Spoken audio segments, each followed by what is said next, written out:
एक रोबोट की artificial intelligence product lines की डिजाइंस के लिए 50 बिलियन की फंडिंग कर दी गई थी। 50 बिलियन की फंडिंग कर देने के बाद कार्तिक के पास सिर्फ 60 बिलियन रुपीस ही बैलेंस में रह गए थे। इन 60 बिलियन रुपीस में से कार्तिक को 10 बिलियन रुपए अपने डेली एक्सपेंसेस और इमरजेंसी नीड्स के लिए सेव करने थे। इन सभी खर्चों को निकाल देने के बाद कार्तिक के पास सिर्फ 50 बिलियन रुपीस ही रह गए थे। इसीलिए कार्तिक अब सिर्फ इतने ही रुपए यूज कर सकता था और इंडस्ट्रियल आइलैंड के अर्ली स्टेजेस के लिए जो बेसिक इंफ्रास्ट्रक्चर इन्वेस्टमेंट किया जाना था वो भी ऑलमोस्ट कंप्लीट हो गया था और अब फैक्ट्री की मेन बॉडी बनकर भी तैयार हो गई थी और इनमें अभी भी बहुत से काम किए जाने बाकी थे, जिसमें water production line, raw materials और मार्केट के बाद की स्टेजेस के लिए फंडिंग करना बाकी था। और इन सभी इन्वेस्टमेंट्स के लिए सिर्फ 50 बिलियन रुपीस काफी नहीं थे और इन सब में सिर्फ न्यू इलेक्ट्रिक कार की प्रोडक्शन लाइन के लिए 10 बिलियन रुपीस से ज्यादा रुपए की जरूरत थी। हालांकि न्यू इलेक्ट्रिक कार के जो ज्यादा जरूरी पार्ट्स नहीं थे, उन पार्ट्स को बचाने के लिए ये लोग किसी और मैन्युफैक्चरर को कॉन्ट्रैक्ट दे सकते थे ताकि इन सब खर्चों को थोड़ा कम किया जा सके, पर कार्तिक ऐसा कुछ भी करने का प्लान नहीं कर रहा था क्योंकि इस तरह का अपस्ट्रीम और डाउनस्ट्रीम मैन्युफैक्चरिंग मेथड उनके गले की हड्डी बनकर फंस सकता था। इतनी महंगी कार के लिए जब इतना खर्चा किया जाना था तो थोड़े बहुत रुपए को बचाकर और बेस्ट क्वालिटी की जगह थोड़ी हल्की क्वालिटी के प्रोडक्ट्स को यूज करके रिस्क क्यों ही लेना था। इसीलिए कार्तिक ये सब बिल्कुल नहीं करना चाहता था और फिर अब तो रॉ मटेरियल भी परचेज किए जाने थे। इसीलिए कार्तिक के लिए इस वक्त ये जरूरी था कि वो फैक्ट्री के सभी प्रोडक्ट्स खुद से मैन्युफैक्चर करे। इन सभी खर्चों की कैलकुलेशन कर लेने के बाद इन सब कामों को पूरा करने के लिए कम से कम 100 बिलियन रुपीस की जरूरत थी, तब जाकर ये सारे काम कंप्लीट किए जा सकते थे। बेसिकली इसे ऐसा कहा जा सकता था कि कार्तिक के पास अभी सिर्फ 50 बिलियन रुपीस थे और उसे इन सारे कामों को कंप्लीट करने के लिए अभी भी और 50 बिलियन रुपीस की जरूरत थी। और अगर इस बची हुई अमाउंट को पूरा करने के लिए अमन और जुनैद दोनों मिलकर भी इन्वेस्ट करें और कार्तिक की हेल्प करें, तब भी ये अमाउंट कम ही पड़ने वाला था। तभी कार्तिक ने कहा, मेरे पास अभी 50 बिलियन रुपीस है पर मुझे अभी भी 50 बिलियन रुपीस की जरूरत और है, क्या तुम दोनों के पास इतने रुपए नहीं है? पहले कार्तिक ने ये सोचा था कि वो इंडस्ट्रियल आइलैंड के लो प्रोडक्ट्स की मैन्युफैक्चरिंग में 100 बिलियन रुपीस इन्वेस्ट करेगा और जब ये प्रोडक्ट मार्केट में एंटर होगा और फंड्स का फ्लो बैक स्टार्ट हो जाएगा तो फिर कार्तिक इजीली बाहर एक रोबोट की प्रोडक्शन लाइन पर काम करना स्टार्ट कर देगा क्योंकि तब तक कार्तिक के अकाउंट का बैलेंस भी इंक्रीज हो जाएगा। हालांकि कार्तिक ने जो भी सोचा था वैसा कुछ भी नहीं हुआ था और जो चेंजेस इसमें किए गए थे उससे पहले ही बाकी के चेंजेस हो गए थे क्योंकि कार्तिक ने ये एक्सपेक्ट बिल्कुल नहीं किया था कि उसे रिसर्च इंस्टीट्यूट के मैच्योर बायोनिक रोबोट टेक्नोलॉजी को इतनी जल्दी डेवलप करना पड़ जाएगा। कार्तिक अभी भी इम्पेशेंटली प्रोडक्शन लाइन की डिजाइनिंग को स्टार्ट करने की तैयारी कर रहा था। पैसों की कमी की वजह से कार्तिक रिसर्चर्स के एक्साइटमेंट को दूर नहीं करना चाहता था, इसीलिए कार्तिक ने इन कामों के लिए पहले 50 बिलियन रुपीस ही अप्रूव किए थे। इससे रिसर्चर्स के मन में ये एक्साइटमेंट बना रहेगा कि उनकी तरफ से एटलीस्ट काम तो स्टार्ट कर दिया गया है और उसके लिए चाहे आधी ही सही पर फंडिंग तो कर ही दी गई थी। कार्तिक जानता था कि साइंटिफिक रिसर्च के लिए नॉलेज बहुत ज्यादा इंपॉर्टेंट थी और इस वक्त नॉलेज से भी ज्यादा जरूरी इंस्पिरेशन थी क्योंकि सिर्फ नॉलेज का होना ही सब कुछ नहीं होता, बल्कि उस नॉलेज को यूज करने के लिए लोग भी होने चाहिए, जिसके लिए इंस्पिरेशन सबसे ज्यादा जरूरी फैक्टर है। हालांकि इंस्पिरेशन बस थोड़े टाइम के लिए ही होती है, पर अब जब रजत और बाकी सारे लोग इंटेलिजेंट प्रोडक्शन लाइन के लिए इतने ज्यादा कॉन्फिडेंट हैं तो इस वक्त यही बेहतर होगा कि इसे जल्दी से जल्दी स्टार्ट कर दिया जाए। और अगर वो लोग इस प्रोजेक्ट को स्टार्ट करने में लेट हो गए तो शायद वो लोग अपना अटेंशन उस प्रोजेक्ट पर पूरी तरह से नहीं लगा पाएंगे और इससे चीजें और ज्यादा डिले हो जाएंगी। ये बात श्योर थी कि जब कार्तिक ने अमन और जुनैद को फंड की कमी की बात कही थी तो ये सुनते ही एक बार के लिए तो वो दोनों टेंशन में आ गए थे और उनका सिर दर्द करने लगा था। तभी अमन ने जुनैद से कहा, जुनैद मुझे लगता है कि मैं 15 बिलियन रुपीस प्रोवाइड करवा सकता हूँ और तुम कितने प्रोवाइड करवा सकते हो? अमन की बात सुनकर जुनैद ने अमन से कहा कि मैं भी 50 बिलियन रुपीस इन्वेस्ट कर सकता हूँ क्योंकि ये मेरे खुद के रुपए हैं, पर अभी भी हमें 20 बिलियन रुपीस की जरूरत है। मुझे लगता है कि मुझे इस बारे में अपने डैड से बात कर लेनी चाहिए, शायद वो हमारी इसमें कुछ हेल्प कर दे। जुनैद की बात सुनकर अमन ने तुरंत अपना सिर ना में हिला दिया और जुनैद से कहा, बिल्कुल नहीं जुनैद, हम तीनों तो पैसों से खेलने वाले लोग हैं, हमने आज तक इन सब में अपनी फैमिली को कभी इन्वॉल्व नहीं किया, तो आज हम इतने से रुपए के लिए अपनी फैमिली को कैसे इन्वॉल्व कर सकते हैं? इन सब चीजों में हम इस बार भी एक्सेप्शन नहीं हो सकते, हमें जो करना होगा खुद के दम पर कर लेंगे, पर अपनी फैमिली को इन्वॉल्व नहीं करेंगे। इस वक्त कार्तिक को भी सिर दर्द होने लगा था। कार्तिक ने अमन और जुनैद से कहा, तो हमें अब क्या करना चाहिए? हम इस सिचुएशन से बाहर कैसे निकलें? क्या हमें प्रोडक्ट्स को कम कर देना चाहिए?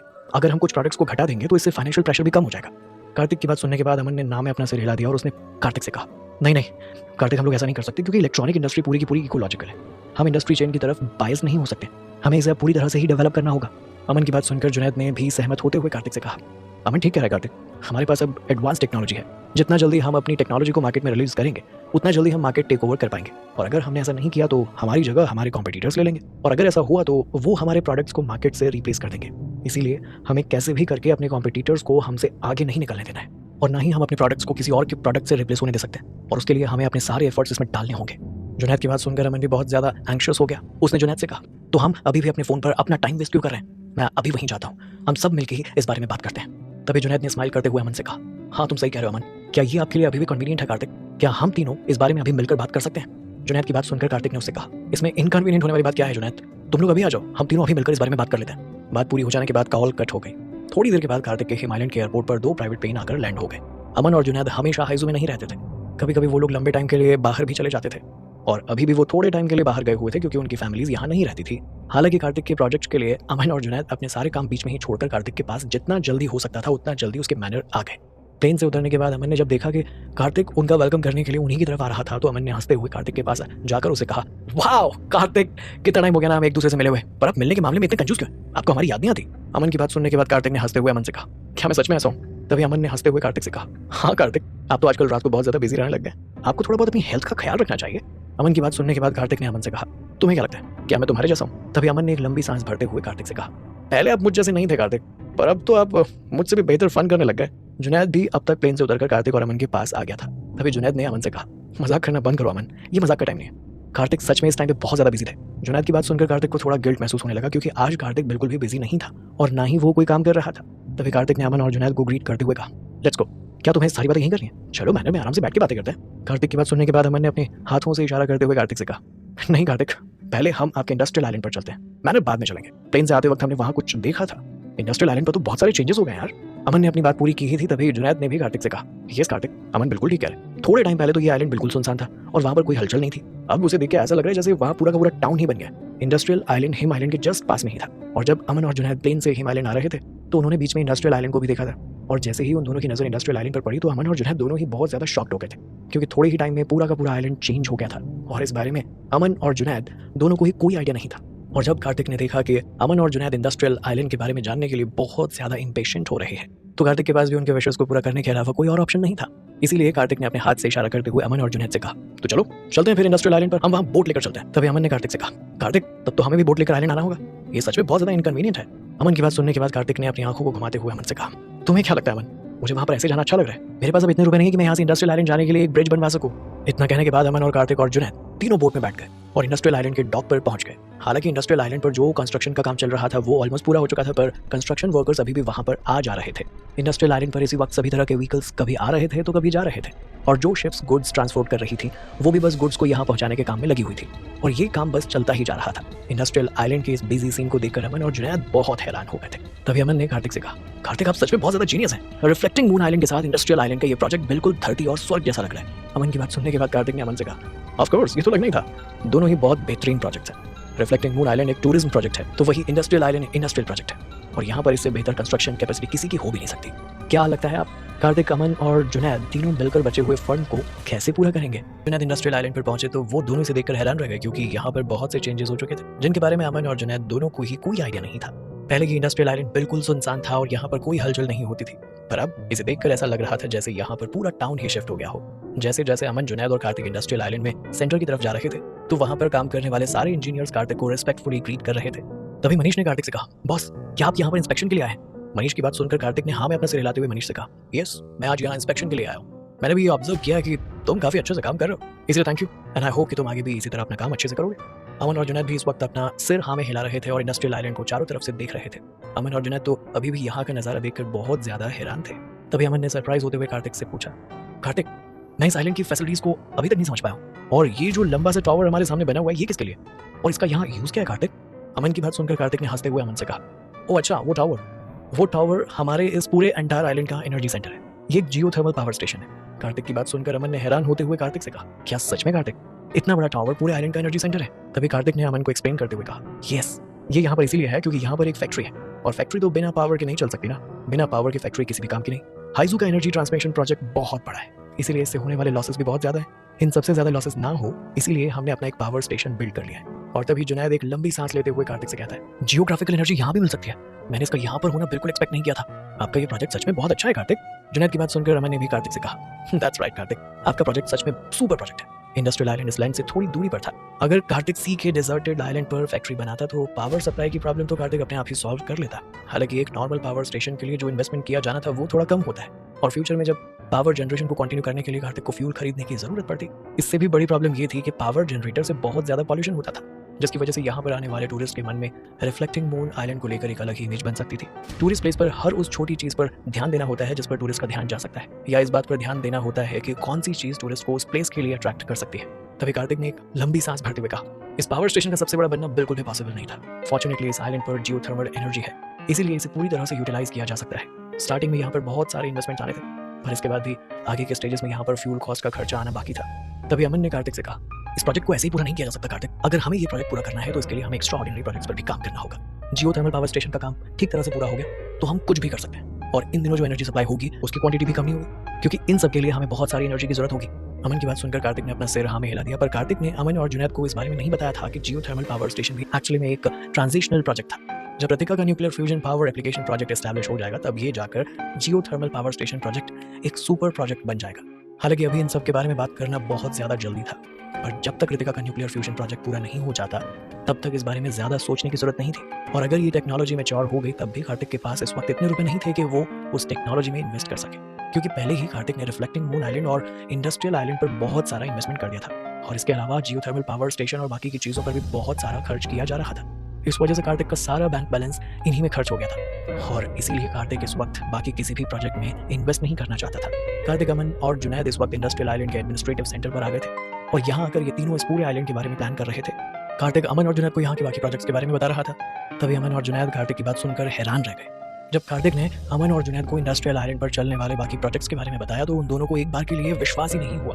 अमन और जुनैद को इस बारे में कोई भी आइडिया नहीं था कि इतने से टाइम में कार्तिक ने इतने सारे प्रोजेक्ट्स यहाँ पर स्टार्ट कर दिए थे। पर अब कार्तिक का प्लान सुनने के बाद अमन और जुनैद इस बात पर यकीन कर पा रहे थे कि कार्तिक जिस प्रोजेक्ट पर काम कर रहा था वो सच में बहुत बड़ा था। तभी जुनैद ने सरप्राइज होते हुए कार्तिक से कहा, कार्तिक, मैंने ये बिल्कुल नहीं सोचा था कि आप फ्यूचर में इतने आगे तक का सोचेंगे। फ्यूचर में हम वर्ल्ड के जितने भी इलेक्ट्रॉनिक प्रोडक्ट्स हैं उन सभी इलेक्ट्रॉनिक प्रोडक्ट्स को यहीं पर प्रोड्यूस कर सकते हैं, है ना कार्तिक? मैंने सही कहा ना? कार्तिक की बात सुनने के बाद अमन बिल्कुल भी सरप्राइज नहीं था। उसने जुनैद से कहा, तो इसमें क्या बड़ी बात है? जब से कार्तिक ने आर्टिफिशियल इंटेलिजेंस जीरो बनाया था उसे सुपर कार से कंबाइन कर दिया था ताकि वो कार अपने आप जीरो की हेल्प से ड्राइव कर सके। तब से मुझे पता था कि वर्ल्ड के सारे इलेक्ट्रॉनिक प्रोडक्ट्स फ्यूचर में एलिमिनेट कर दिए जाएंगे और उन सब की जगह हमारे प्रोडक्ट्स ले लेंगे। अमन और जुनैद की बातों से सहमत होते हुए कार्तिक ने उसे कहा, यस, आज से बल्कि अभी से हमारा इंडस्ट्रियल आइलैंड आर्टिफिशियल इंटेलिजेंस का वर्ल्ड होगा। चाहे मोबाइल फोन्स हो, कंप्यूटर्स या फिर जिस तरह के भी होम अप्लायंसेस हो, आर्टिफिशियल इंटेलिजेंस नेटवर्क से कनेक्ट किए जाएंगे और ये सब पॉसिबल होगा एक सुपर आर्टिफिशियल इंटेलिजेंस जीरो की हेल्प से। जुनैद तो इस वक्त प्रोडक्ट प्लानिंग बुक को ही देखे जा रहा था और वो अभी तक की कार्तिक की फ्यूचर प्लानिंग को देख के शॉक्ड था। तभी जुनैद ने हैरान होते हुए कार्तिक से कहा, इसका मतलब तो ये हुआ कि super artificial intelligence new battery technology के साथ मिलकर करंट टेक्नोलॉजी को भी पीछे छोड़ने की कैपेसिटी रखती है। और सच में इन दोनों टेक्नोलॉजीज के सामने आज की करंट टेक्नोलॉजी कुछ भी नहीं थी। और कार्तिक, आप जिस टेक्नोलॉजी पर काम कर रहे थे उस टेक्नोलॉजी की जरूरत आज के इस वर्ल्ड को है भी, और फ्यूचर में इस मार्केट के सारे प्रोडक्ट्स यहाँ के मार्केट को सीज करने के लिए सुपर आर्टिफिशियल इंटेलिजेंस और न्यू बैटरी टेक्नोलॉजी पर ही निर्भर होंगे। जुनैद की बात सुनकर कार्तिक ने अपना सिर हाँ में हिलाते हुए उसे कहा, यस जुनैद, बाकी की टेक्नोलॉजीज यहाँ पर ऑलरेडी अवेलेबल है और इन दोनों टेक्नोलॉजी से हमें बहुत प्रॉफिट होने वाला है। तभी जुनैद ने कार्तिक से कहा, कार्तिक, क्या आपने इस बारे में पहले ही सोच लिया? अगर एक बार ये प्रोडक्ट मार्केट में आ गए तो मार्केट में इस प्रोडक्ट के जितने भी कॉम्पिटिटर हैं वो सारे इस बारे में रिसर्च करेंगे और ये हो सकता है कि वो इस टेक्नोलॉजी को चुराने की कोशिश भी करेंगे। और अगर ऐसा हो गया तो हमारे कॉम्पिटिटर्स ने हमसे ये टेक्निक चुरा भी ली तो हमारा प्रॉफिट भी कम हो जाएगा और हमारे प्रोडक्ट की जगह हमारे कॉम्पिटिटर्स के प्रोडक्ट्स ले लेंगे। जुनैद की बात सुनकर कार्तिक ने उससे सहमत होते हुए कहा, जैसा तुम कह रहे हो वैसा होने की पूरी पॉसिबिलिटीज है, पर कुछ चीजें सिचुएशन पर छोड़ देनी चाहिए। जो होगा तब का तब देखा जाएगा, इसलिए तुम्हें टेंशन लेने की जरूरत नहीं है। और वैसे भी जीरो का इंटेलिजेंस स्कोर हमारे कंट्रोल में है और एक प्रोडक्ट को सेल करना बस एक एक्सेप्टेड टर्मिनल है। और इस बात को इंश्योर करने के लिए डिसअसेंबलिंग टेक्नोलॉजी का यूज करेगा कि कोई भी हमारी टेक्नोलॉजी पर रिसर्च ना करे और ना ही इसे चुराए। कार्तिक की बात सुनने के बाद अमन ने थोड़ा टेंशन लेते हुए कार्तिक से कहा, पर कार्तिक, अगर किसी ने फिर भी किसी दूसरी टेक्नोलॉजी को यूज करके ऐसा कर दिया तो, या मार्केट से हमारे प्रोडक्ट्स अपने प्रोडक्ट से रिप्लेस कर दिया तो? अमन की बात सुनने के बाद कार्तिक ने स्माइल करते हुए उससे कहा, तो उन्हें ऐसा कर लेने दो। बैटरी का स्ट्रक्चर अनयूजुअल नहीं है, इस हिसाब से कोई भी उसे यूज कर सकता है और इसे यूज करने के लिए सामने वाले को इसके मटेरियल और फॉर्मूला के बारे में भी तो पता होना चाहिए। अगर हमारे कॉम्पिटिटर को इस बारे में पता ही नहीं होगा तो वो जाके भी कुछ नहीं कर पाएगा। और अगर ये मान लिया जाए कि हमारे सामने जो कॉम्पिटिटर है वो बहुत स्ट्रांग है, तब भी उस कॉम्पिटिटर को हमारे प्रोडक्ट का फॉर्मूला जानने में और उस प्रोडक्ट को डेवलप करके उसे प्रोड्यूस करने में 10 साल से भी ज्यादा का टाइम लग जाएगा। और तब तक तो हम अपने प्रोडक्ट से ना जाने कितना ही प्रॉफिट कमा लेंगे। सुपर बैटरीज की most important technology new material के फॉर्मूलाज को क्रिएट करना था और किसी भी न्यू मटेरियल पर रिसर्च करना या उसे कॉपी करना बहुत ज्यादा हार्ड होता था। इसीलिए कार्तिक इस वक्त इन सब के बारे में सोचकर ज्यादा टेंशन नहीं ले रहा था। इवन अगर ये रिसर्च रिजर्व में भी की जाती तब भी कार्तिक ने मार्केट का ज्यादातर हिस्सा टेक ओवर कर लिया होता। और अभी इस फैक्ट को भी मेंशन करने की जरूरत नहीं थी कि अगर कोई भी प्रोडक्ट मार्केट में नया आता है तो उस पर स्टार्टिंग में किसी भी कॉम्पिटिटर की नजर नहीं पड़ती और उस प्रोडक्ट पर कॉम्पिटिटर का ध्यान तब जाता है जब प्रोडक्ट से अच्छा खासा प्रॉफिट हो रहा हो या प्रोडक्ट किसी दूसरे प्रोडक्ट को मार्केट से रिप्लेस करने की कोशिश कर रहा हो। और जब तक कॉम्पिटिटर इस बारे में पता लगाते हैं कि कौन सा प्रोडक्ट उन्हें रिप्लेस करने की कोशिश कर रहा है तब तक तो वो प्रोडक्ट मार्केट में अपनी जगह बना लेता है और वो कॉम्पिटिटर चाहकर भी उस प्रोडक्ट का कुछ भी नहीं बिगाड़ पाते और ना ही रिसर्च करके उस प्रोडक्ट के फॉर्मूला तक पहुंच पाते। और इसके अलावा ऐसा नहीं था कि कार्तिक को ये पता नहीं था कि उसे अपनी स्किल्स को और ज्यादा कैसे डेवलप करना चाहिए, क्योंकि फ्यूचर के लिए कार्तिक के पास इससे भी ज्यादा और बेहतर आइडियाज थे। अमन और जुनैद के सामने इस वक्त अगर कार्तिक के प्रोजेक्ट के रूप में इन्वेस्ट करने की टेंशन नहीं होती तो वो दोनों बहुत खुश होते। तभी अमन ने जुनैद से कहा, कार्तिक को देखकर ऐसा लग रहा है कि जैसे वो हम सबके सामने कुछ दिखा नहीं रहे, पर अंदर ही अंदर वो अभी भी इन्वेस्टमेंट के बारे में सोचकर बहुत ज्यादा सीरियस है। और अब अगर यहाँ पर और कुछ भी कहने के लिए नहीं है तो हमें भी कार्तिक की हेल्प करनी चाहिए और हम डेफिनेटली कार्तिक के प्रोजेक्ट में अपने रुपए इन्वेस्ट करेंगे। अमन की बात सुनकर कार्तिक ने उससे कहा, पर हम अपने प्रोजेक्ट में इन्वेस्ट करेंगे कैसे? हमारे पास तो इतने ही रुपए नहीं है कि हम उस प्रोजेक्ट में इन्वेस्ट कर सकें। मेरे पास जो बैंक बैलेंस है उसके अलावा तुम दोनों के इन्वेस्टमेंट को मिलाने के बाद भी हमें उस प्रोजेक्ट के लिए कम से कम 20 बिलियन रुपीस की जरूरत है। इसलिए मुझे लगता है कि हमें कुछ प्रोडक्ट्स को अपनी लिस्ट में से रिड्यूस कर देना चाहिए। क्या लगता है आपको? क्या कार्तिक, अमन और जुनैद मिलकर बचे हुए 20 बिलियन रुपीस अरेंज कर पाएंगे या फिर? अमन की बात सुनकर कार्तिक ने उससे कहा, पर हम अपने प्रोजेक्ट में इन्वेस्ट कैसे करेंगे? मेरे पास जो बैंक बैलेंस है उसके अलावा तुम दोनों के इन्वेस्टमेंट को मिलाने के बाद भी हमें प्रोजेक्ट के लिए कम से कम 20 बिलियन रुपीस की जरूरत और है। इसलिए मुझे लगता है कि हमें कुछ प्रोडक्ट्स को अपनी लिस्ट में से रिड्यूस कर देना चाहिए। कार्तिक की बात सुनने के बाद जुनैद ने अपना सिर नामे हिलाते हुए कार्तिक से कहा, उसकी कोई जरूरत नहीं है कार्तिक, आपको अपने प्रोडक्ट्स को कम करने की जरूरत नहीं है, हमें सिर्फ 20 बिलियन रुपीस की ही जरूरत है। इसके लिए तो मैं अभी बैंक जाकर लोन ले लेता हूँ, उससे हमारी प्रॉब्लम सॉल्व हो जाएगी। जुनैद की बात सुनने के बाद अमन ने भी उससे सहमत होते हुए अपने सिर को हाँ में हिलाते हुए जुनैद से कहा, तुम सही कह रहे हो जुनैद, हम बैंक से 20 बिलियन का लोन ले लेंगे। इतने रुपए में हमारी सारी प्रॉब्लम्स खत्म हो जाएगी और हम उन प्रोडक्ट्स पर इजीली इन्वेस्ट कर पाएंगे। और बैंक से लोन लेना हम लोगों के लिए वैसे भी कोई प्रॉब्लम वाली बात नहीं है। अमन और जुनैद की बात सुनकर कार्तिक ने उनसे सहमत होते हुए अपना सिर हाँ में हिला दिया। और वैसे भी कार्तिक के पास इस वक्त उसके अलावा और कोई ऑप्शन नहीं था, इसीलिए कार्तिक को अमन और जुनैद की बात माननी पड़ी। और कार्तिक ने अमन और जुनैद से कहा, ऑलराइट देन, जैसे तुम लोगों को ठीक लगे ये काम तुम दोनों अच्छे से करना। तभी जुनैद ने कार्तिक से कहा, ऑलराइट कार्तिक, और वैसे भी 20 बिलियन रुपीस कोई बहुत बड़ी बात नहीं है, ये अमाउंट इजीली हमें बैंक से एज अ लोन मिल जाएगा। और सच कहें तो हमें भी फ्यूचर में आपके इस इंडस्ट्रियल आइलैंड से और यहाँ के बाकी प्रोजेक्ट से बहुत सी उम्मीदें हैं। भले ही अभी इस प्रोजेक्ट में इन्वेस्ट करने के लिए हमारे पास उतने ज्यादा रुपए नहीं है, पर लोन लेने के बाद ये सब प्रोजेक्ट बनकर तैयार हो जाएंगे और इसके बाद प्रोडक्ट मार्केट में आ जाएंगे तो पूरी दुनिया इन्हें देखकर हैरान रह जाएगी। और कार्तिक, अभी से इन प्रोडक्ट्स की मार्केट वैल्यू 20 बिलियन रुपीस से ज्यादा है। कार्तिक, आप और आपके आइडियाज सच में औसम है, और जब इन सब की वैल्यू अभी से इतनी ज्यादा है तो फ्यूचर में इनकी वैल्यू कितनी होगी, इस बात का तो अंदाजा लगाना भी मेरे लिए बहुत टफ है।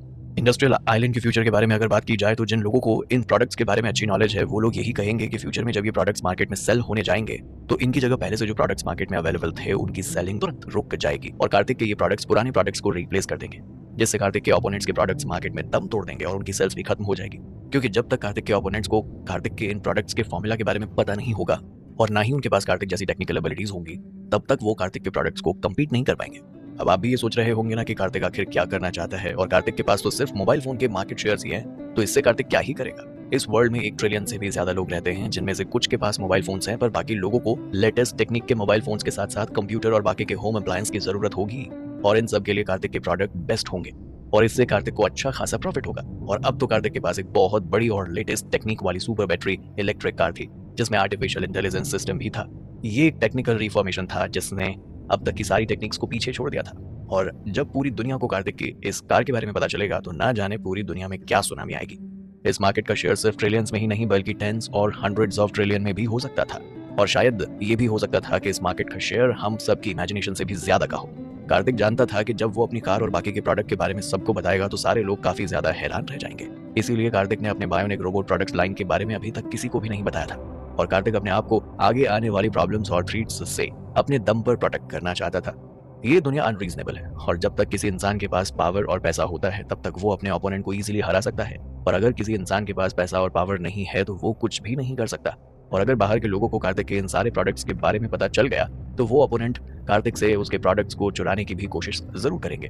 ये बिल्कुल वैसा है जैसे कार्तिक के केक को देखने के बाद उसके ओपोनेंट बिना केक कट करे ही उसके केक को छीन कर खाने की कोशिश करेंगे।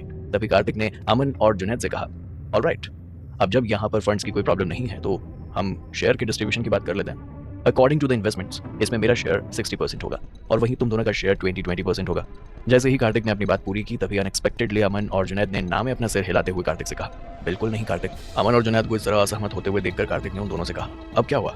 कार्तिक की बात सुनकर जुनैद ने उससे कहा, नहीं नहीं कार्तिक, हमें इसमें इतना ज्यादा शेयर नहीं चाहिए, आप हम दोनों को अपने शेयर में से बहुत ज्यादा हिस्सा दे रहे हैं। तभी जुनैद ने कार्तिक से आगे कहा, कार्तिक ये बहुत ज्यादा है, जितने रुपए हमने आपके प्रोजेक्ट में इन्वेस्ट किए हैं उस हिसाब से हमारे लिए शेयर बहुत ज्यादा है। तभी जुनैद से सहमत होते हुए अमन ने कार्तिक से कहा, यस कार्तिक, इन शेयर्स में हमारा हिस्सा बहुत ज्यादा है, हमें इतने शेयर्स नहीं चाहिए, और मुझे लगता है कि आपको वो रुपए इस प्रोजेक्ट के लिए सेव कर लेने चाहिए। इससे आप यहाँ की कम से कम बेसिक फैसिलिटीज को कंप्लीट कर पाएंगे। और वैसे भी मैं और जुनैद तो बस आपके प्रोजेक्ट में इन्वेस्ट ही कर रहे हैं, हम दोनों मिलकर आपके प्रोजेक्ट में सिर्फ 50 बिलियन रुपीज इन्वेस्ट कर रहे हैं, और सच में ये कोई बहुत बड़ी बात नहीं है।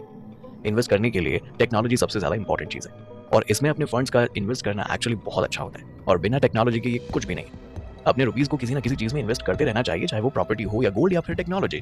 तभी जुनैद ने कार्तिक से कहा, टेक्नोलॉजी के बिना तो वैसे भी कुछ नहीं है, और सिर्फ रुपीज का होना ही इनफ नहीं है कार्तिक, इसलिए मुझे लगता है कि हम दोनों में से कोई भी 10% से ज्यादा का शेयर नहीं लेगा, और कार्तिक आप इसका 80% शेयर लेंगे।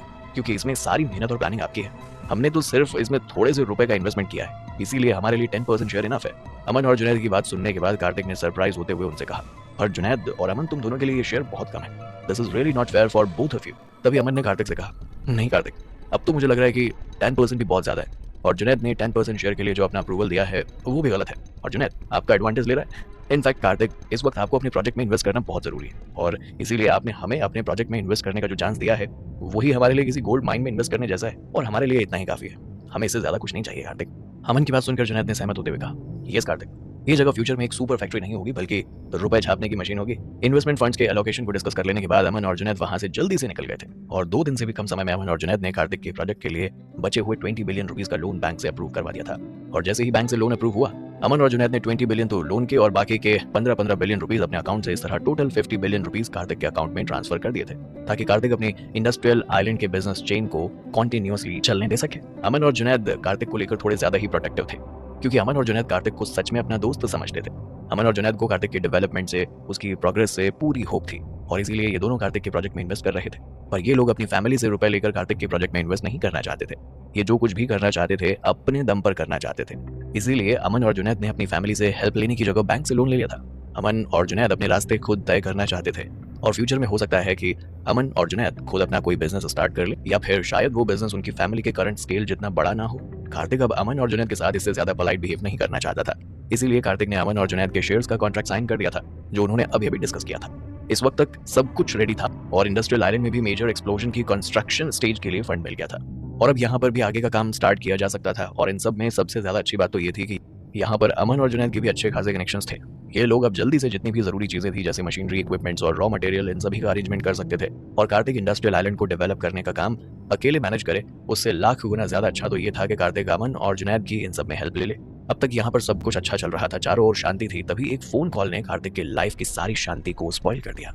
कार्तिक, जो अब तक आराम से अपनी इंडस्ट्रियल आइलैंड पर अमन और जुनैद के साथ मिलकर प्रोजेक्ट का इंस्पेक्शन कर रहा था, तभी कार्तिक के फोन पर एक अननोन नंबर से कॉल आया, और उस नंबर को देखकर ऐसा लग रहा था जैसे वो नंबर अब्रॉड का है। कार्तिक को कुछ समझ नहीं आ रहा था कि अब्रॉड से कोई कार्तिक को कॉल क्यों कर रहा था, क्योंकि कार्तिक जितने भी लोगों को जानता था वो सारे लोग इंडिया में ही थे, और वो इनके अलावा किसी और को नहीं जानता था, और ये नंबर थोड़ा स्ट्रेंज लग रहा था। कार्तिक इस अननोन नंबर के कॉल को उठाना तो नहीं चाहता था, पर फिर भी कार्तिक ने कॉल पिक कर लिया। पर कार्तिक कुछ भी बोल या सुन पाता या ये जान पाता कि उसे कॉल किसने किया है, उससे पहले ही सामने से किसी ने फोन को कट कर दिया। कॉल कट हो जाने की वजह से कार्तिक यही समझ रहा था कि शायद किसी ने उसे गलती से कॉल कर दिया था, या फिर ये किसी तरह का फोन स्कैम था और इसीलिए उसने फोन कट कर दिया होगा। इसीलिए कार्तिक ने इस बात की बिल्कुल भी परवाह नहीं की थी, और वो फिर से इस बात को भूलकर अपने काम में लग गया। कार्तिक इंडस्ट्रियल आइलैंड से वापस अपने मैनर में लौट आया था, और बस सोने के लिए अपने बेड पर लेटा ही था, तभी कार्तिक के पास फिर से उसी अननोन नंबर से कॉल आया। तभी कार्तिक ने कंफ्यूजन में फोन को पिक करते हुए कहा, हेलो, हु इज दिस? तभी फोन की दूसरी तरफ से आवाज आई, कार्तिक। कार्तिक ने जैसे ही आवाज सुनी, कार्तिक को ये रियलाइज हुआ कि वो इस आवाज को पहचानता है। कार्तिक यही सोच रहा था कि आवाज जानी पहचानी तो लग रही है, पर है किसकी? तभी कार्तिक को याद आया कि ये कॉल तो, क्या लगता है आपको, किसने किया होगा ये कॉल, और ऐसा कौन है अब्रॉड में जिसे कार्तिक जानकर भी नहीं जान पा रहा। कार्तिक रेस्ट ही कर रहा था कि तभी कार्तिक के पास फिर से उस अननोन नंबर से कॉल आ गया। तभी कार्तिक ने कंफ्यूजन में फोन को पिक करते हुए कहा, हेलो, हु इज दिस? तभी फोन की दूसरी तरफ से कार्तिक के पास आवाज आई, कार्तिक। कार्तिक ने जैसे ही आवाज सुनी, कार्तिक को ये रियलाइज हुआ कि वो इस आवाज को पहचानता है। कार्तिक यही सोच रहा था कि ये आवाज जानी पहचानी तो लग रही है, पर किसकी है। तभी कार्तिक ने शॉक होकर बेड से तुरंत खड़े होकर कहा, कोको, तुम कोको ही हो ना? तभी फोन की दूसरी तरफ से आवाज आई, यस कार्तिक, इट्स मी। तभी कार्तिक ने जाने बिना ही ये कि उसे इस वक्त कोको से क्या कहना चाहिए और क्या नहीं, उसने कोको से कहा, तुमने मुझे कॉल क्यों किया है कोको? ओह नो, क्या तुम ठीक हो? कार्तिक ने ये बात कोको से इसलिए कही थी क्योंकि जब कार्तिक ने फोन पर कोको की आवाज सुनी थी तो उसे सुनकर कार्तिक को ऐसा लगा था जैसे कोको बहुत ज्यादा दुखी थी और वो इस वक्त रो रही थी। इसका मतलब ये था कि जरूर कोको जापान में इस वक्त किसी परेशानी में थी। और जैसे ही कोको ने कार्तिक की आवाज सुनी तो उसने रोते हुए कार्तिक से कहा, कार्तिक, मुझे अभी आपकी बहुत याद आ रही है कार्तिक। कोको की आवाज सुनने के बाद कार्तिक ने एक लंबी गहरी सांस लेते हुए कोको से कहा, मैंने भी तुम्हें बहुत मिस किया कोको। अगर कोको अपनी मर्जी से वापस जापान नहीं गई होती तो कार्तिक कोको को जापान से आए हुए उन लोगों के साथ वापस कभी नहीं जाने देता। इससे कोई फर्क नहीं पड़ता कि वो लोग कौन थे, फिर वो चाहे किसी रॉयल फैमिली से आए हों या फिर किसी और फैमिली से। कार्तिक की नजरों में किसी भी फैमिली में कोई डिफरेंस नहीं था। तभी कोको ने रोते हुए कार्तिक से कहा, कार्तिक, कल मेरी फैमिली जबरदस्ती मेरी शादी रोहन से करवा रही है। और जैसे ही कार्तिक ने कोको की ये बात सुनी तो वो एकदम से हैरान रह गया। उसने कोको से कहा, क्या कल? पर तुम्हारी शादी इतनी जल्दबाजी में क्यों करवाई जा रही है? कार्तिक ने ये एक्सपेक्ट भी नहीं किया था कि कोको को जापान की रॉयल फैमिली किसी कमोडिटी की तरह जापान ले जाएगी और वहां जाकर जबरदस्ती उसकी शादी वहां के जापानीज टाइकून से करवा देगी। ये सच में बहुत ज्यादा रिडिकुलस था। तभी कार्तिक ने कोको से कहा, कोको, क्या तुम शादी करना चाहती हो? अगर तुम ये शादी करना नहीं चाहती तो मैं तुम्हें अभी जापान पिक करने के लिए आ रहा हूँ। कार्तिक की बात सुनकर कोको ने उससे कहा, ऑफ कोर्स कार्तिक, मैं ये शादी नहीं करना चाहती, पर जापान देश की प्रिंसेस होने की वजह से कोको के पास कोई और चॉइस नहीं थी, इसीलिए उसे ना चाहते हुए भी ये सब कुछ करना पड़ रहा था। और हाँ, ये सच था कि कोको भी रोहन कपूर की फैमिली में शादी नहीं करना चाहती थी, पर अगर कोको कार्तिक के पास वापस इंडिया आ गई तो वो कार्तिक के लिए अपने साथ बहुत बड़ी प्रॉब्लम भी लेकर आएगी। कोको ये बात जानती थी कि कार्तिक उसकी वजह से बहुत बड़ी प्रॉब्लम में फंस सकता था और कोको ऐसा बिल्कुल भी नहीं होने दे सकती थी। कोको बिल्कुल नहीं चाहती थी कि कार्तिक को उसकी वजह से कोई भी प्रॉब्लम हो या उसे कोई भी हर्ट करे। इसीलिए इंडिया से वापस जापान चले जाने के बाद कोको ने अपनी सारी इच्छाओं को दबा दिया और अपनी तरफ से वापस कार्तिक से कोई कांटेक्ट नहीं किया। हालांकि जितना ज्यादा कोको अपने आप को कार्तिक से कांटेक्ट करने के लिए रोक रही थी, उतना ज्यादा कोको कार्तिक को मिस कर रही थी। कल कोको की शादी कपूर फैमिली में होने वाली थी और कोको बिल्कुल भी रोहन कपूर से शादी नहीं करना चाहती थी, पर फिर भी उसे ये शादी रोहन कपूर से करनी पड़ रही थी। इसीलिए शादी से पहले कोको एक बार कार्तिक की आवाज सुनना चाहती थी और उससे बात करना चाहती थी। इसीलिए कोको ने ना चाहते हुए भी कार्तिक को कॉल कर दिया था। तभी कार्तिक ने कोको से कहा, अब तुम बिल्कुल चुप रहो कोको, तुम्हें कुछ भी एक्सप्लेन करने की जरूरत नहीं है, मैं तुम्हारा कंसर्न समझ सकता हूँ। कार्तिक कोको को किसी भी बात के लिए ब्लेम नहीं कर रहा था और ये कोई छोटी बात नहीं थी और ना ही ये कोको के हाथ में था कि वो इस सिचुएशन को कंट्रोल कर पाए। थोड़ी देर सोचने के बाद कार्तिक ने फिर से कोको से कहा, कोको पहले तुम मुझे ये बताओ कि अगर मैं तुम्हें जापान लेने आऊं तो क्या तुम मेरे साथ वापस इंडिया आना चाहोगे? कार्तिक की बात सुनने के बाद कोको ने रोते हुए कार्तिक से कहा, कार्तिक, मैं आपके साथ इंडिया आना तो चाहती हूँ, पर अगर आप मुझे लेने जापान आ भी गए तो रोहन कपूर आपको इंडिया वापस नहीं जाने देगा और वो आपको छोड़ेगा नहीं। तभी कार्तिक ने कोको से कहा, कोको तुम्हें उस बात की टेंशन लेने की जरूरत नहीं है और वो सिर्फ रोहन कपूर का घर ही तो है। और सच कहूं तो मुझे इस बात की बिल्कुल भी परवाह नहीं है, पर तुम मुझे ये बताओ कि एग्जैक्टली अभी तुम कहाँ हो और अभी मैं तुम्हें वहां लेने आता हूँ। कोको को रोते हुए कार्तिक ने अपना एड्रेस बता दिया और कार्तिक ने फोन कट करने से पहले कोको को थोड़ा रिलैक्स किया ताकि कोको ज्यादा ना रोए और ना ही ज्यादा इस बारे में टेंशन ले। फोन रखने के बाद कार्तिक ने कुछ लोगों को इकट्ठा करना शुरू कर दिया और इसके लिए कार्तिक ने मैगी से कहा, मैगी तुम सभी टाइगर सिक्योरिटी गार्ड्स को यहाँ इकट्ठा होने के लिए कहो, मेरे साथ उन्हें जापान चलना होगा ताकि हम वहां से कोको को वापस इंडिया लेकर आ सकें। मैगी जो अब तक कार्तिक के रूम के बाहर खड़ी थी, उसने जैसे ही कार्तिक का ऑर्डर सुना तो वो तुरंत कार्तिक का दरवाजा खोलने के लिए उसके रूम में आ गई और उसने कार्तिक से कहा, बॉस क्या आप कोको को लेने के लिए जापान जा रहे हैं? कार्तिक की बात सुनकर मैगी बहुत ज्यादा सरप्राइज हो गई थी। इस वक्त बहुत रात हो चुकी थी और मैगी को ये बात समझ नहीं आ रही थी कि आखिर ऐसा क्या हो गया कि कार्तिक इस वक्त इतनी जल्दबाजी में जापान के लिए जा रहा था। मैगी की बात सुनकर कार्तिक ने अपना सिर हाँ में हिलाते हुए मैगी से कहा, कोको जापान में बिल्कुल भी खुश नहीं है, इसलिए ऑफकोर्स मुझे वहां जाकर उसे लेकर आना होगा। और इतना कहने के बाद कार्तिक अपनी ड्रेस चेंज करने लग गया। मैगी भी कार्तिक को उसकी ड्रेस देने में हेल्प करने लग गई। तभी मैगी ने कार्तिक से कहा, बॉस क्या कोको रोहन कपूर से शादी करने वाली है? मैगी की बात सुनकर कार्तिक ने थोड़ा परेशान होते हुए मैगी से कहा, हाँ मैगी, कोको की शादी कपूर की फैमिली में होने वाली है। तभी मैगी ने कार्तिक से कहा, पर बॉस अगर आप कोको को वहां लेने के लिए कपूर के घर में जाएंगे तो आपको वहां से वो लोग वापस नहीं आने देंगे। तभी कार्तिक ने थोड़ा गुस्सा करते हुए मैगी से कहा, क्या हो जाएगा अगर वो मुझे वापस नहीं आने देंगे तो? इससे ज्यादा क्या कर लेंगे वो मेरा? और तुम्हें सच में लगता है कि मुझे उन कपूर से डर लगता है? जब मैगी ने कार्तिक को इतना गुस्सा करते हुए देखा तो उसने तुरंत कार्तिक से कहा, बॉस मेरे कहने का वो मतलब नहीं है, मुझे भी इस बात की टेंशन है कि अगर आप वहां गए तो कपूर आपके लिए अननेसेसरी ट्रबल खड़ा करेंगे। तभी कार्तिक ने थोड़ा गुस्सा करते हुए मैगी से कहा, अब तो मैं भी यही चाह रहा हूँ कि वो लोग मेरे लिए प्रॉब्लम्स खड़ी करें। लास्ट टाइम में तो मैंने कोको को उनके साथ वापस चले जाने दिया था और इस बार मैं ऐसा बिल्कुल नहीं होने दूंगा। तब का गुस्सा अब भी मेरे अंदर भरा पड़ा है, वो बस बाहर आने का वेट कर रहा है और इस बार मैं ये स्कोर उनके साथ सेटल करके रहूंगा। कार्तिक की बात सुनने के बाद मैगी ने अपनी आंखों की भौं को सिकोड़ते हुए कार्तिक से कहा, वो सब तो ठीक है बॉस, पर प्रॉब्लम यह है कि अगर आप कोको को रोहन कपूर के घर से बचाकर इंडिया वापस ले भी आए, तब भी रोहन कपूर अपने आदमियों को कोको का पता लगाने के लिए और उसका पीछा करते हुए वापस इंडिया भेज देगा।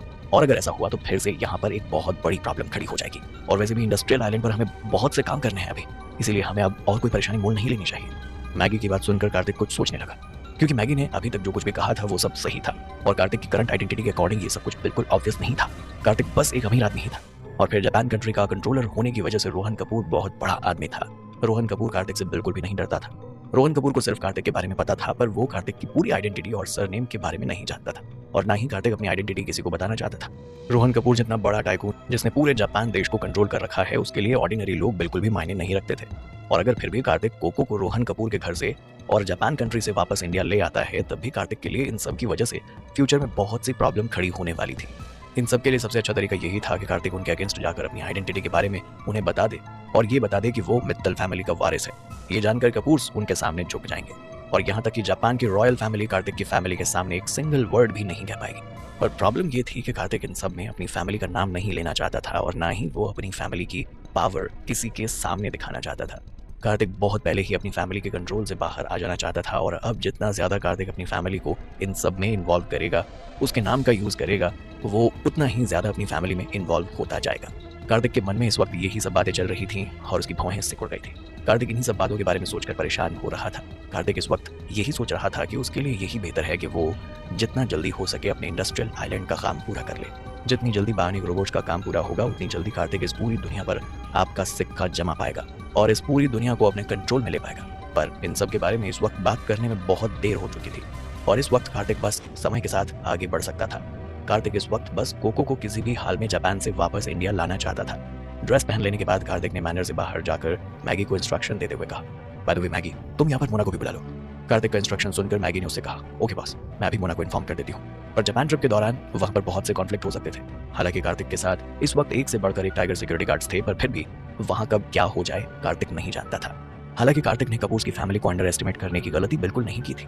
जापान में एक सुपर टाइकून होने की वजह से रोहन कपूर के सबऑर्डिनेट्स भी बहुत कैपेबल थे और अपने बॉस को डिफेंड करने की पूरी कैपेसिटी रखते थे, क्योंकि इस वक्त कार्तिक को जल्दी थी और वो जल्द से जल्द जापान पहुंचना चाहता था। इसीलिए कार्तिक और टाइगर सिक्योरिटी गार्ड्स कार्तिक के प्राइवेट जेट से ही जापान आ रहे थे, पर प्राइवेट जेट में जाने की वजह से कार्तिक अपने साथ 200 से भी ज्यादा टाइगर सिक्योरिटी गार्ड्स वहां नहीं ले जा पाया। इतने लोगों के होने के बाद भी इन सारे लोगों की स्ट्रेंथ कम ही लग रही थी। इसीलिए कार्तिक ने अपने साथ जापान जाने के लिए मोना को भी बुला लिया था, ये सोचकर कि ये सुपर पावर टर्मिनेटर जिसे बहुत पैसा खर्च करके बनाया गया था, वो तो कम से कम उसे उन लोगों के सामने डिसअपॉइंट नहीं करेगी। इस वक्त मोना को भी ये अलाउड था कि वो अपना बैटल मोड पूरी तरह से यूज करे और सबको दिखा दे कि वो कितनी ज्यादा स्ट्रांग थी। कार्तिक जब एयरपोर्ट पर पहुंचा तो वहां पर विवान ऑलरेडी अपने टाइगर सिक्योरिटी गार्ड्स का एक ग्रुप लेकर खड़ा हुआ था और वो सारे लोग एक लाइन लगाकर कार्तिक के प्लेन के सामने खड़े होकर वेट कर रहे थे। क्या लगता है आपको, क्या रोहन कपूर के लोगों के सामने और उसकी पावर के सामने कार्तिक के ये टाइगर सिक्योरिटी गार्ड्स इनफ थे? और क्या कार्तिक जब एयरपोर्ट पहुंचा तो वहां पर विवान ऑलरेडी अपने टाइगर सिक्योरिटी गार्ड्स का एक ग्रुप लेके खड़ा हुआ था। वो सब लोग एक लाइन लगाकर कार्तिक के प्लेन के सामने खड़े होकर वेट कर रहे थे। तभी कार्तिक ने विवान के पास आकर उससे कहा, क्या तुम जानते हो कि तुम सब मेरे साथ किस ऑपरेशन के लिए जा रहे हो और कहाँ जा रहे हो? कार्तिक की बात सुनकर विवान ने अपना सिर हाँ में हिलाते हुए कार्तिक से कहा, यस बॉस, मुझे इस मिशन के बारे में पता है। मैगी ने मुझे कॉल करके इस बारे में सब कुछ क्लियरली बता दिया है। तभी कार्तिक ने विवान से कहा, वेरी गुड, हमारा इस वक्त एक ही गोल है, हमें जापान से कोको को इंडिया वापस लाना है। और अगर जापान में वो लोग तुम्हें रिस्पेक्ट नहीं देते हैं या तुम्हें कोको को वापस इंडिया नहीं लाने देते हैं तो तुम लोग जानते हो कि आगे तुम लोगों को क्या करना है। कार्तिक की बात सुनकर विवान ने कार्तिक से कहा, यस बॉस, हम समझ गए कि हमें आगे क्या करना है। तभी कार्तिक ने विवान से कहा, चलो अब हम जल्दी से प्लेन में बैठ जाते हैं और जल्द से जल्द कोको के पास वहां पहुंचना होगा। कार्तिक की कमांड मिलते ही विवान और बाकी सारे टाइगर सिक्योरिटी गार्ड्स कार्तिक के प्राइवेट प्लेन में बैठ गए। जब मैगी ने देखा कि टाइगर सिक्योरिटी गार्ड्स के साथ कार्तिक भी प्लेन में बैठ रहा है तो मैगी ने कार्तिक को जल्दी से रोकते हुए कहा, बॉस, ये सब आप हम पर छोड़ दीजिए, इस मामले को हम संभाल लेंगे, आपको हमारे साथ चलने की वहां जरूरत नहीं है। मैगी की बात सुनकर कार्तिक ने मैगी से कहा, नहीं, मुझे भी तुम लोगों के साथ वहां चलना होगा, अगर मैं तुम लोगों के साथ वहां नहीं गया तो मुझे यहाँ रहकर भी वहां की टेंशन लगी रहेगी। कार्तिक की बात सुनकर मैगी ने थोड़ा टेंशन करते हुए कार्तिक से कहा, पर बॉस, अगर वहां पर कोई खतरा हुआ तो? तभी कार्तिक ने अपने हाथ के इशारे से मैगी को रोकते हुए कहा, ऐसा कौन सा खतरा है वहां पर और क्या बिगाड़ लेंगे वो लोग मेरा? मैगी, तुम इस बारे में और कुछ मत कहो, जो होगा देखा जाएगा, लेट्स गो। और इतना कहकर कार्तिक ने अपना हाथ मैगी से छुड़वा लिया और प्लेन में जाकर बैठ गया। हालांकि यहाँ से कार्तिक बहुत जल्दबाजी में जापान के लिए निकल गया था, पर प्लेन के टेक ऑफ हो जाने के बाद भी कार्तिक और बाकी सभी को अपनी डेस्टिनेशन पहुंचने में अभी 2 घंटे से ज्यादा का टाइम लगने वाला था। इस टाइम का यूज करते हुए मैगी ने विवान और बाकी सारे टाइगर सिक्योरिटी गार्ड्स से अपने प्लान के बारे में प्लेन में ही डिस्कस करना स्टार्ट कर दिया। तभी मैगी ने विवान और बाकी सारे सिक्योरिटी गार्ड्स को एक्सप्लेन करते हुए कहा, ये वही एड्रेस है जहाँ पर कोको को अभी रखा गया है। और जब मैंने इस जगह के बारे में पता लगाया था तो मुझे ये पता चला कि ये जगह कपूर के घर में सी साइड पर जो मैनर बना हुआ है वहाँ की है। इसी मैनर में एयरपोर्ट रनवे भी बना हुआ है, इसलिए यहाँ पर इजीली प्लेन को लैंड या टेक ऑफ किया जा सकता है। तभी विवान ने इस सैटेलाइट मैप को देखते हुए मैगी से कहा, वाओ, दैट्स ग्रेट, अगर ऐसा है तो हमें बहुत सारे ट्रबल से ये बचा सकता है। वहाँ पहुंचने के बाद हम लोग उन पर लाइटनिंग अटैक कर देंगे और एक ही बार में कोको को वहाँ से लेकर इंडिया वापस आ जाएंगे। विवान की बात सुनकर मैगी ने अपना सिर हाँ में हिलाते हुए विवान से कहा, यस, यही सही रहेगा, पर इन सब में हमें अपने टाइगर सिक्योरिटी गार्ड्स को प्लेन से नीचे नहीं आने देना है। अगर हमारे प्लेन की लैंडिंग वहाँ हुई तो इससे पूरे मैनर के गार्ड्स को हमारे वहाँ होने के बारे में पता चल जाएगा और वो लोग अलर्ट हो जाएंगे। अगर उन गार्ड्स को ये पता चल गया कि हम लोग वहाँ पर कोको को वापस इंडिया ले जाने के इंटेंशन से आए हैं तो वहाँ जरूर कोई ना कोई नया ट्विस्ट और टर्न्स होकर रहेंगे। मैगी की बात सुनकर विवान ने मैगी को स्माइल करते हुए कहा, इट्स ओके, तुम इस बात की टेंशन मत लो, मेरे पास एक बहुत बड़ी आइडिया है। हमारे प्लेन में एक पैराशूट रखा हुआ है, हम जब अपनी डेस्टिनेशन पर पहुंच जाएंगे तो हम अपने प्लेन को वहां पर लैंड नहीं करेंगे। विवान इस वक्त जो बात समझाना चाह रहा था वो बात मैगी तुरंत समझ गई और उसने विवान से कहा, तुम ये कहना चाहते हो कि प्लेन वहां पहुंचने के बाद आसमान में ही घूमता रहे और नीचे लैंड ना किया जाए, और जब तुम लोग मैनर में कोको को ढूंढ लोगे तब तुम लोग जल्दी से प्लेन को वहां से लैंड करके और कोको को अपने साथ प्लेन में वापस लेकर प्लेन को जल्दी से टेक ऑफ कर लोगे।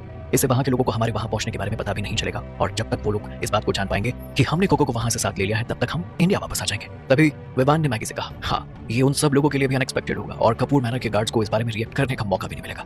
विवान की बात सुनकर मैगी ने उससे कहा, वेरी गुड, अच्छा आइडिया है, चलो इस प्लान को इसी तरह एग्जीक्यूट करते हैं। कार्तिक इस वक्त इन लोगों के पास में ही बैठा हुआ था और इनकी बातें सुन रहा था पर कुछ भी बोल नहीं रहा था।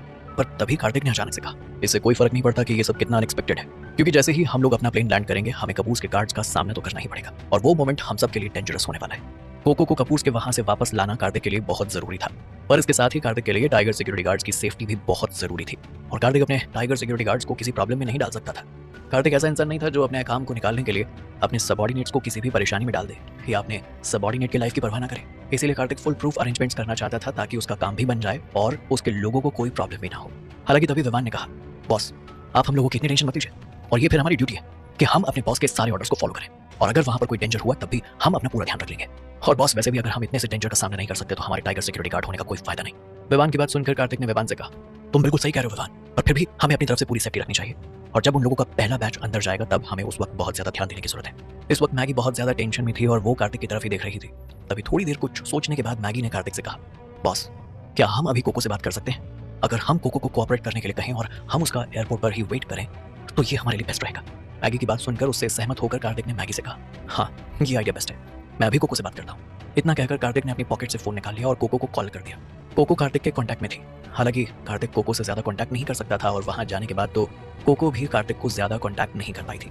कार्तिक ये बात जानता था कि अभी इस बारे में कुछ भी सोचने की कोई जरूरत नहीं थी और कोको ने कार्तिक को कॉल इसलिए नहीं किया था क्योंकि वो अब तक कपूस के यहाँ थी और उन्होंने कोको को किसी से भी कांटेक्ट नहीं करने दिया था और इसके साथ ही उन लोगों ने कोको को पूरी तरह से कंट्रोल कर रखा था। और अब तक जो कुछ भी उन लोगों के साथ हुआ था उसके बाद उन लोगों को भी ये बात अच्छे से समझ आ गई थी और वो लोग कोको को फिर से खोना नहीं चाहते थे। इसीलिए इस बार उन लोगों ने कोको पर और भी ज्यादा कड़ी नजर रखी थी। तभी मैगी ने कार्तिक से कहा, हमारे पास अब कोई चॉइस नहीं है, मुझे लगता है कि अब हमें अपनी फोर्स यूज करनी पड़ेगी। तभी कार्तिक थोड़ी देर कुछ सोचने लगा और प्लेन के उस चैम्बर से बाहर आकर किसी शांत जगह पर आ गया। बाहर आकर कार्तिक ने अपने फैमिली के ओल्ड हाउसकीपर हर्षल चौहान को कॉल किया और जैसे ही हर्षल ने कार्तिक का कॉल देखा उसने तुरंत कार्तिक का कॉल उठाते हुए उससे कहा, बॉस आपने मुझे इस वक्त क्या किया? सब ठीक तो है ना बॉस? क्या कोई इंपॉर्टेंट काम है? तभी कार्तिक ने चौहान अंकल से कहा, चौहान अंकल इतना भी कुछ सीरियस मैटर नहीं है, एक छोटी सी बात है जो मुझे आपसे पूछनी थी। और इतना कहकर कार्तिक ने सब कुछ चौहान अंकल को एक्सप्लेन कर दिया। हालांकि कार्तिक सब कहना थोड़ा मुश्किल था। कार्तिक की बात सुनने के बाद चौहान अंकल ने हंसते हुए कार्तिक से कहा, ये मैटर इतना बड़ा भी नहीं है कि इसके बारे में बात ही नहीं की जा सके, आप टेंशन मत लीजिए बॉस, मैं आपके लिए सारे अरेंजमेंट्स कर दूं। तभी कार्तिक ने चौहान अंकल से कहा, यस अंकल, और सॉरी मैंने आपको इतनी लेट परेशान किया। कार्तिक की बात सुनने के बाद चौहान अंकल ने बहुत ही शांति से कार्तिक से कहा, बॉस आपने मुझे जो भी कहा है उसमें भला मुझे कोई प्रॉब्लम कैसे हो सकती है, और वैसे भी अपने बॉस के ऑर्डर्स को फॉलो करना मेरी ड्यूटी है। चौहान अंकल से बात करने के बाद कार्तिक ने फोन रख दिया और कॉल कट करने के बाद कार्तिक ने एक चैन की सांस ली। इन सब में कार्तिक को चौहान अंकल की हेल्प लेनी ही पड़ी। इस वक्त कार्तिक के पास कोई चॉइस नहीं थी, इसीलिए ना चाहते हुए भी कार्तिक को अपनी फैमिली की पावर का यूज करना पड़ा। क्योंकि जैसे ही कपूर्स को ये पता चलेगा कि कार्तिक मित्तल फैमिली का वारिस है और उन्होंने किसी ऑर्डिनरी पर्सन से नहीं बल्कि मित्तल फैमिली से पंगा लिया है, तो वो लोग कार्तिक के सामने कुछ भी करने की हिम्मत नहीं करेंगे। और इतना सोचकर ही कार्तिक की आंखों में एक अलग ही चमक आ गई। इस वक्त जापान जो कि यहाँ से हजारों माइल्स दूर था, वहाँ कपूर्स के सी साइड पर बने मैनर में अब तक ये बात सबको पता चल गई थी कि कोको ने कार्तिक से कल रात को सीक्रेटली बात की थी। और उन लोगों को जब ये बात पता चली, उनके लाख मना करने के बाद भी कोको ने चुपके से कार्तिक से बात की थी। उन्होंने कोको से उसका फोन छीन लिया और उसे उसके रूम में लॉक कर दिया था।